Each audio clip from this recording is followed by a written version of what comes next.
Sa pagpapatuloy ng kwento, sinabi ni So na ang pakikipaglaban sa Yeti sa ngayon ay maglalagay kay Gyo sa panganib. Sa tingin ni So ang Yeti ay tila patungo sa pugad nito. Sinabi niya na kailangan nilang maghintay para sa Yeti na ilagay muna si Gyo. Pagtingin dito, tinanong ni Bam kung aatakehin ba nila ito sa sandaling maibaba nito si Gyo, ngunit sumagot si So na susubukan nilang iwasang makipaglaban dito dahil mas malakas ito. Habang naglalakad ang Yeti patungo sa pugad nito, binigyan ni So ng flare gun si Bam, at sinabihan siyang paputukan ito para akitin ang Yeti at tumakbo patungo sa entrance. Sinabihan siyang tumakbo lang habang umiiwas sa pakikipaglaban, tinanong ni So kung magagawa niya iyon, at pumayag siya habang tinitiyak sa kanya na ililigtas niya si Gyo. Ilang saglit, dahil napagpasyahan ang kanilang plano, tumalon si So mula sa kanilang kinatatayuan. Iniisip na si Bam ay may sapat na kakayahan na tiyak na gagawin ang sinabi sa kanya. Samantala, si Bam, na matiyag ang nagmamasid sa Yeti, ay naghihintay na ibaba nito si Gyo, at sa sandaling ito ay gawin, pinaputok nito ang flare gun. Ito ay naging sanhi ng isang maliwanag na lumabas mula sa lugar na naakit sa simula ang Yeti. Nagalit sa kaguluhan, ang Yeti ay tumalikod at nagsimulang tumakbo. Pagkatapos si Bam ay mabilis na tumungo sa direksyon ng portal ayon sa plano. Sa pag-alis ng Yeti, tumakbo si So patungo sa pugad at nakita si Gyo na nakahiga doon na walang malay. Pinuhat niya ito, na pagtantong hindi siya makapagbibigay ng gamot sa kanya sa ngayon. Sa pag-aakalang kailangan niya itong dalhin sa lobby ng mabilis, lumingon siya, at nakakita ng isa pang Yeti sa likod niya. Galit na galit ito kay So dahil sa pagnanakaw ng kanilang pagkain, itinapon ng Yeti ang halimaw na hawak nito at nagmamadaling hulihin si So, na nagpaunawa sa kanya kung gaano siya kamalas ngayon. Samantala, si Bam, na patuloy na nagpapaputok ng flare gun habang tumatakbo sa ibang direksyon, matagumpay na inilihis ang atensyon ng Yeti. Gayunpaman, biglang narinig ng Yeti ang ungol ng kanyang kapwa at tumalikod pabalik patungo sa pugad nito, iniwan si Bam na nalilito. Nagtataka kung bakit ito umalis sa halip na habulin siya, paulit-ulit na pinaputok ni Bam ang flare gun, ngunit ang Yeti ay nananatiling nakatayo, at si Bam ay naguguluhan. Samantala, malapit sa pugad, ang Yeti ay aatakihin na si So, na nakaramdam ng pagkadismaya sa araw na ito. Bago pa man umatake ang Yeti, ginamit ni So ang kanyang flame ability upang matuno ang yelo sa ilalim ng kanyang mga paa, dahilan upang mag-slide paatras siya ng napakabilis. Ngunit, malas gaya ng dati, bago siya makatakas, bumalik ang Yeti na humahabol kay Bam at nagmamadaling lumapit sa kanya mula sa tapat. Habang tumatakbo ang parehong Yetis patungo sa kanya, nakatayo si So sa gitna, mabilis na tumakas habang papalapit sila.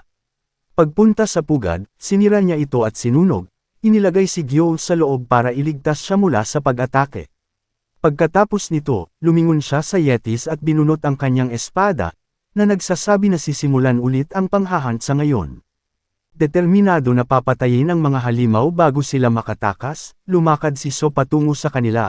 Hawak-hawak ang espada, habang ang mga Yetis ay umuungol at sumusubok sa kanya na may mabangis na layunin sa kanilang mga mata. Pagkatapos ng maikling sandali ng pagmumuni-muni, ngumiti si So, tiwala na gagana ang kanyang plano. Sa pamamagitan nito, nagsimula siyang tumakbo patungo sa mga halimaw, ngunit sa halip na salakayin sila, nakatuon siya sa pag-iwas sa kanilang mga pag-atake, na nagdulot sa kanila ng walang ingat na paghampas sa lupa sa isang pagtatangka para patamaan siya. Naiwasan ang kanilang mga pag-atake sa ilang oras, inilagay ang mga halimaw sa estado ng galit na nagudyok sa kanila na mawala na sa isip. Sinamantala niya ang pagkakataon, umakyat siya sa isa sa mga Yetis, nakita ito ng isa at umakyat sa katawan ng kasama niya, dahilan para bumagsak silang dalawa sa lupa habang nakalayo si So. Ang epekto ay nagiging sanhi ng betak na lupa upang masira, na humahantong sa isa sa mga Yetis na mahulog sa kaloob-looban at mapahamak. Nang makatanggap ng abiso ng kanyang tagumpay, tumingin si So sa eksena ng may kasiyahan. Naaalala na ang Demon Realm ay binubuo ng mga lupain ng nyebe at yelo tulad ng kung saan nahulog si Gyo. Sa pagmamasid sa isang Yeti na nagpupumilit umakyat, si So ay lumayo. Alam na hindi ito makakaakyat kahit anong pilit nito. Nang makita siyang lumalayo, galit na hinampas ng Yeti ang lupa sa sobrang lakas ay nabasag ito, dahilan para mahulog si So, nakaramdam ng pagkadismaya. Gayunpaman, bago siya bumagsak sa hukay, lumalabas ang mga strong vines sa ilalim niya, na nagligtas sa kanya mula sa mapanganib na pagkahulog. Sa itaas ng hukay, nakita niyang nakatayo si Sua, na inuulit ang kanyang mga salita, na nagsasabi na kung aalis siya ang kanyang lakas ay mahina lamang, at siya ay mamamatay sa silid ng pagsasanay. Bilang tugon, ngumiti si So, nagpasalamat sa kanyang pagligtas sa kanya, ngunit binanggit niya na dapat niyang pasalamatan si Bam, na humingi sa kanya ng tulong. Sinabi niya sa kanya na kumapit sa mga baging habang hinihila siya pataas, ngunit hiniling sa kanya ni So na siya'y ibaba muna para may masuri siyang bagay. Pagkaraan ng ilang oras, paglabas niya sa hukay, nakita niya si Bam na nakaupo sa tabi ni Gyo, na nakahiga sa isang estado ng kawalan ng malay, na mas nagpaalala sa kanya. Sa pagtingin sa kanila, si So ay tumakbo sa kanilang direksyon, iniisip na huli na ang lahat at kung bakit wala silang kapangyarihan sa mga tadhana nila sa kanilang kapanganakan. Gayunpaman, makalipas ang ilang sandali, nagkamalay si Gyo, na nagsasabi na masyadong malamig dito, at lumingon kay Bam, nagtatanong kung nasaan sila, habang patuloy si Bam na nakatitig sa kanya na may luha sa kanyang mga mata. Habang hindi makapaniwala, nakatingin si So, may nakitang window sa kanyang harapan, na nagpapahiwatig na nawala na kay Gyo ang nakamamatay na aura ng White Tiger. Sa sobrang tuwa, nagmamadali siyang pumunta kay Gyo, nakatanggap ng biglaang abiso na ang kanyang Destiny class ay na-upgrade dahil sa binagong kapalaran. Habang hindi makapaniwalang nakatingin sa window, lumapit sa kanya si Bam, nagpapasalamat sa kanyang pagligtas sa buhay ni Gyo. Sa pagtingin kay Bam, ngumiti siya, nagpas siyang isipin ang mga bagay na ito mamaya, at pinapanood si Gyo na kumakain ng recovery medicine, iniisip na ang kanyang kapakanan ang pinakamahalaga sa ngayon.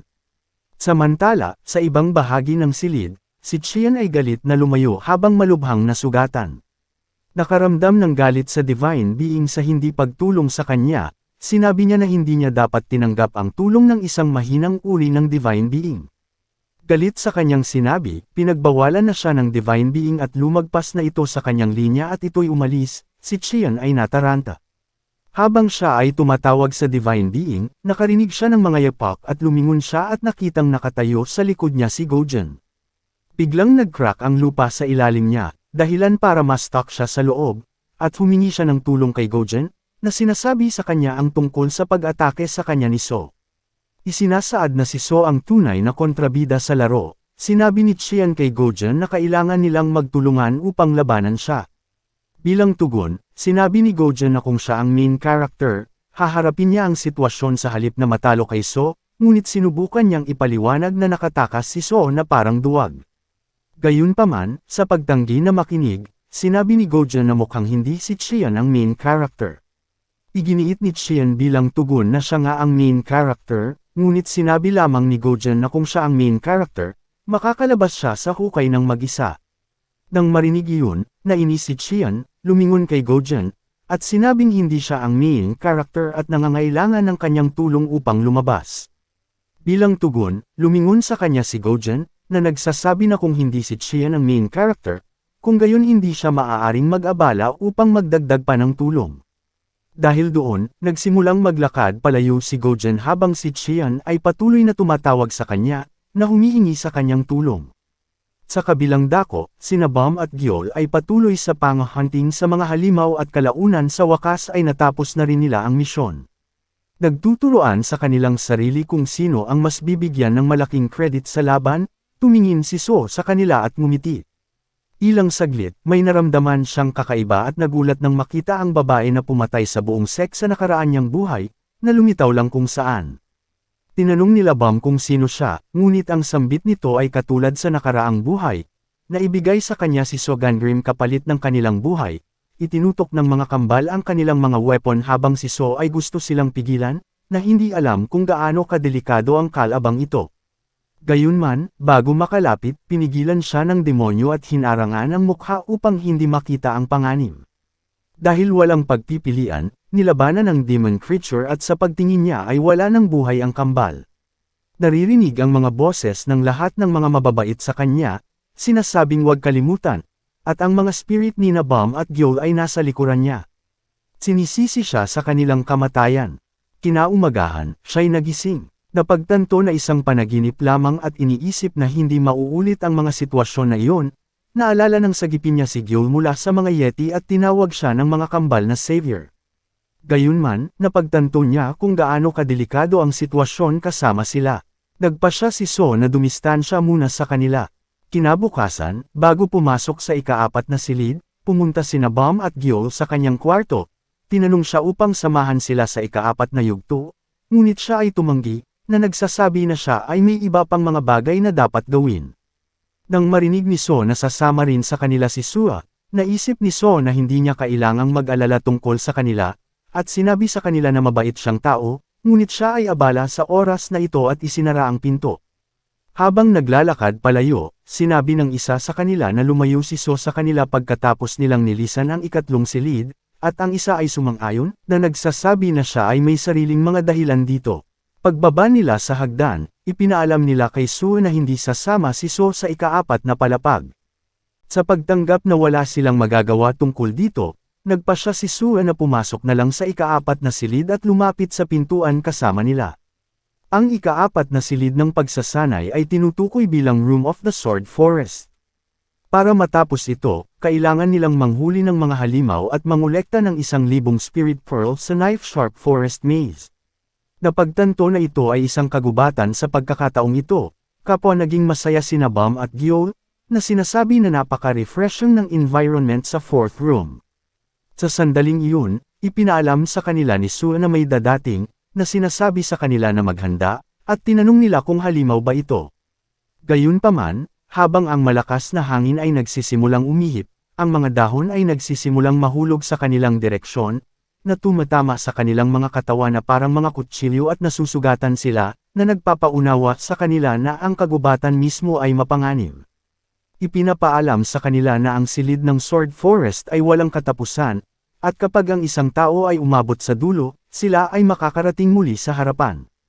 Nang malaman iyon, sinabi ng kambal na ang pagkolekta ng 1,000 spirit pearls ay magtatagal sa ganoong lugar, habang si Sue ay nagmungkahi na tumingin muna sa paligid. Habang nauuna sa paglalakad, inutusan ni Bam si Gil na manatili sa kanya sa halip na lumayo, na sinasabing sinabihan sila ni So na manatili ng magkasama upang maiwasan ang panganib. Habang pinag-uusapan nila kung paano magiging mas mabuti kung sumama siya sa kanila, tinitingnan sila ni Sua, iniisip na malamang na tinatrato sila ni So ng mabuti. Naaalala ang mga bastos na pananalita na ibinigay nito sa kanya, ngumiti siya. Iniisip na mayroon itong paraan para magsalita ng masama, ngunit isang mabuting tao mula sa loob. Samantala, may napansin si Gil sa di kalayuan at nagsimulang maglakad patungo doon, ngunit sa kabila nito, pinigilan siya ni Bam. Nang marinig ang kanilang mga boses, tumalikod si Sue at tinawag si Gil, na sinasabi sa kanya na huminto kaagad. Sa sandaling iyon, gulat na gulat siyang tumingin sa harapan niya, at biglang napuno ng dugo ang paligid. Samantala, si So, na nakaupo sa kanyang silid, ay nakatingin sa isang nilalang nakahawig ng isang itlog na inilagay sa mesa sa harap niya at sinabi na ito ay mas mabangis kaysa sa naisip niya. Ang nilalang na ito ay talagang isang hindi kilalang itlog na klase na napagpasyahan pagkatapos ng pagpisa. Nakuha niya ito bilang gantimpala para sa pagpatay sa Yeti, at napisa ito batay sa kung ano ang pinakain dito. Sa pag-iisip na alam niya kung ano ang gusto niyang mapipisa, tinalya ni So ang bibig nito at isinantabi para sa oras na iyon. Sa pag-iisip na hindi lang ito ang nakuha niya, naalala ni So na pinatay niya ang Yeti at kinuha ang kanilang mga kapangyarihan gamit ang kanyang Destiny Stealing, na naging resulta ng pagiging mas malakas niya. Gamit ang mga kapangyarihang iyon, binago niya ang kanyang flame attribute sa tubig at ibinalik sa normal ang kanyang mga nabawasang istatistika. Naalala niya na hindi man lang siya nakabili ng maayos na sandata sa room dahil kailangan niyang ipagpatuloy na bumili ng water attribute tolerant food, na hinihiling na magkaroon ng water attribute. Iniisip na hindi niya kailangang harapin ang problemang ito sa hinaharap, nagpa siya siyang bumili ng mga weapon kapag pumasok siya sa susunod na Demon Realm. Pagkaraan ng ilang oras, pumasok siya sa silid ng Sword Forest, habang ang mga divine beings ay patuloy na nag-uusap kung ang kanilang experience sa ika-4 na silid ay magiging kawili-wili o hindi. Isinasaalang-alang na napakababa ang tingin nila upang magsimulang magsalita ng ganoon sa sandaling makapasok siya, nagpa siya siyang i-turn off ang setting ng komunikasyon sa window. Gayunpaman, ipinaalam sa kanya na hindi niya ito magagawa dahil kulang siya sa dami ng espiritual na kapangyarihan na kailangan nito, na naging sanhi ng kanyang pagkadismaya. Umanga sa kanyang lakas ng loob, ang guardian ng Sword Forest ay nag-aalok sa kanya ng pagsanib. Iniisip na ito ay teritorial na divine ng kaharian ng mga demonyo, binuksan ni So ang shop window. Alam niya na ang mga teritorial na divine ay ang mga divine beings na namamahala sa isang tiyak na rehiyon, at sa kanilang pagposes, ang isang tao ay magiging mas malakas kaysa sinuman sa lugar na iyon. Gayunpaman, ang territorial divine beings ay nakatali lamang sa isang partikular na rehiyon o lugar, at kapag umaalis sa lugar nagiging walang silbi ang pagsapi nito. Iniisip na hindi niya kailangang mag-alala na mawala sa kagubatan kung tatanggapin niya ang pagsanib, bumili siya ng mapa ng Demon Realm. Pagbukas ng mapa, sinabi niya na ito lang ang kailangan niya upang mahanap ang kanyang daan sa kagubatan. Ang mapa ay isang general outline na nagbibigay ng mas detalyado habang siya ay gumagalaw sa lugar. Ipinaalam sa kanya na mayroong maraming pasukan sa kaharian ng demonyo, na nagpapaisip sa kanya kung papalapit na siya sa ikaapat na lugar. Naalala niya na ang mga trainees ng Protection Agency ay nahahati sa iba't ibang mga lugar, ngunit sa mga susunod na silid kung saan nagsisimulang lumaban at namamatay ang mga tao, ang mga pagsalakay ay isinasagawa kasama ng mga nagsasanay mula sa ibang lugar. Habang siya ay naglalakad sa paligid, ang guardian ay nagtanong kung siya ay naghahanap ng isang bagay at nag-aalok upang tulungan siya kung tatanggapin niya ang kanyang pagsanib. Bilang tugon, si So ay nananatiling tahimik ng ilang sandali at pagkatapos ay sinabi na hindi niya tatanggapin ang proposal, na nagsasabi sa divine being na wag na lang. Sa sandaling iyon, isang divine being na kilala bilang Master of All Flames ang lumitaw sa harap niya, nagre-rekomenda na tanggapin ang kanyang pagsanib, na ikinagulat niya. Ang makapangyarihang divine being na ito ay nagsasaad na ang lahat ng iba pang mga divine beings ay konektado pa sa mga trial at nag-aalok na palakasin siya, kung isa sa alang-alang mayroon din siyang katangian ng apoy. Nang makita ito, itinuturing na napakahanga-hanga para kay So, lalo na para sa isang tao na isang insectile grade lamang. Gayunpaman, nagpasya pa rin siyang huwag tanggapin ito at tahimik na nagsimulang magpatuloy, na nagtataka ang Master of Flames kung bakit hindi siya tumutugon. Pagkaraan ng ilang oras, lumitaw ang isang napakalaking mantis sa kanyang harapan, na walang kahirap-hirap niyang pinatay gamit ang kanyang espada, kinuha ang ika-36 na spirit pearls mula sa bibig nito, iniisip na kailangan pa rin mangolekta ng marami. Gayunpaman, alam niya na hindi niya kailangang manghuli ng 1,000 halimaw upang mangolekta, dahil kahit isang halimaw ay kayang magbigay sa kanya ng daan-daan at libu-libong spirit pearls. Nang maalala na kailangan niya pang pumatay ng isang grupo ng mga mantis kanina dahil hindi pa sapat ang kanyang lakas, naisip ni So na hindi na niya kailangang gawin ito at lumayo. Iniisip ang bawat ghostly great monsters ay may bilang na 10 spirit pearls, at nagpasya si So na magpatuloy. Gayunpaman, habang nagsisimula siyang maglakad, nakakita siya ng mga bakas ng mga bitag, na nagpagulo sa kanya. Sa pagtingin sa dugong duumanak sa lupa, iniisip niya kung kumikilos na ang masked murderer ng ika-4 na silid. Naalala niya na noong nakaraan niyang buhay, naging target siya ng masked murderer ngunit nailigtas siya ni Sua, na nagkataong nasa lugar na iyon. Gayunpaman, nawalan siya ng isang mata sa laban na iyon. Pagkatapos nun, tumakas ang masked murderer, at hindi na nila nalaman kung sino siya. Nang maalala iyon, nagsimula siyang tumakbo sa direksyon ng bitag, iniisip na ang grupo lamang ni Gojen at Sua ang nasa loob. Dahil sa pagkabalisa kung kaninong dugo ito, hindi nagtagal ay nakarating si So sa isang lokasyon, nakita si Gyo na nakahiga sa lupa na may maraming tao na nasa paligid niya. Nang makitang pinainom siya ng isa sa kanila, nakaramdam ng galit si So at mabilis na inilabas ang kanyang espada, inilagay ito sa leeg ng tao, at sinabihan siyang lumayo kay Gyo. Samantala, sa isang pulong ng ahensya, ang team leader ay nagtanong tungkol sa kung sino ang nawawalang trainee mula sa Room of Ice. Gayunpaman, ipinaalam sa kanya na si Qian, ang nawawalang tao, at hindi pa bumabalik. Sa pagsasabing malamang na namatay na siya, sinabi ng team leader na higit pa ang inaasahan niya kay Qian dahil siya ang unang nakatapos sa silid ng Hellfire. Nang marinig iyon, tinanong ni Chase kung dapat niyang hanapin siya, ngunit tumanggi ang team leader, na nagsasabi na hindi sila dapat makialam pagdating sa Demon Realm. Pinigyang diin niya na lahat ay pumirma sa kasunduan kung sakaling mamamatay, na naging sanhi ng pagbaba nito sa kanyang ulo sa pagkadismaya. Sinabi pa ng team leader na dapat silang tumutok sa kung sino ang susunod na matapos sa lugar na kasalukuyang kinaroroonan ng mga trainees at tinapos na ang meeting. Nang magsimulang umalis ang lahat ng miyembro ng ahensya sa meeting room, lumingon si Samty kay Chesha at nagtatanong kung paano niya ipagpapatuloy ang kanyang trabaho kung nalulungkot siya sa pagkamatay ng isang tao lamang.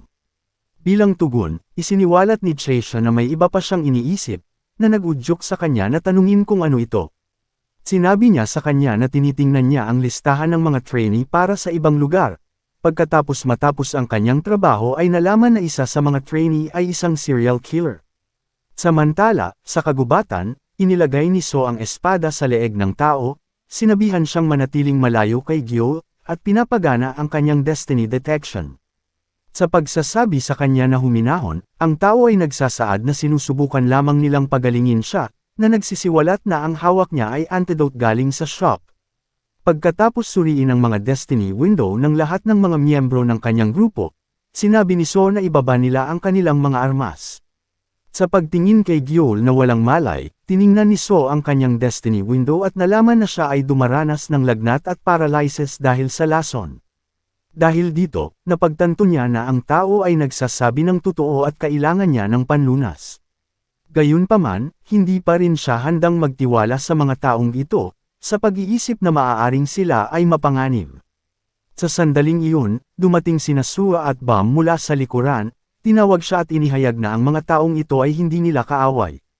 Nang marinig iyon, nagtanong si So tungkol sa kung ano ang eksaktong nangyayari. Bilang tugon, sinabi ng taong nakatayo sa likod ni Sua na ipapaliwanag niya ito. Ibinunyag niya na pumasok si Gyo sa isang bitag na itinakda nila para manghuli ng mga halimaw at humingi ng paumanhin para doon, na sinasabing hindi nila alam na naruroon din ang mga tao mula sa ibang mga lugar. Ipinaliwanag pa niya na dinala nila si Gyo para sa paggamot at inalis ang lahat ng mga bitag na kanilang itinayo sa lugar. Habang tinitingnan ni So ang kanyang destiny window, napagtanto niya na mayroon talaga siyang kakayahang makagawa ng mga bitag. Sa pagtingin sa kanya, naalala ni So na ang serial killer mula sa kanyang nakaraang buhay ay bihasa rin sa mga lason at bitag. Gayunpaman, kung isa sa alang-alang ang mga kapangyarihan, nakita niya na ang taong nagbibigay ng antidote kay Gyo ay mas kainahinala dahil sa kanyang kakayahang mag-stealth. Gayunpaman, nakita niya na ang taong iyon ay masyadong mahina upang saktan si Sua at sumang-ayon sa kanilang pagkasala, iniisip na dahil hindi siya sigurado kung sino ang murderer, kailangan niyang mag-ingat sa kanilang lahat. Paglingon sa kanila, tinanong ni So kung natapos na ang paggamot, at sila'y tumugon na tapos na, kaya nagsaad siya na ibabalik niya si Gyo sa kanila. Iniisip na kahit na hindi sila mapanganib, hindi magandang manatili sa mga taong mula sa ibang lugar, nagsimulang maglakad palayo si So, kasunod sina Sua at Bam. Sa gabi, itinayo nila ang kanilang kampo sa kagubatan habang si Sua ay nagsisindi ng apoy, na nagsasabi na mas maagang dumidilim sa kagubatan.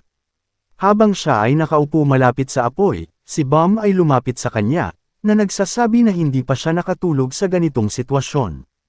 Bilang tugon, tinawag siya ni Gyo na isang duwag, na nag-udyok sa kanya na sabihin na hindi siya natatakot, na nagsasabi na maraming halimaw sa lugar na ito.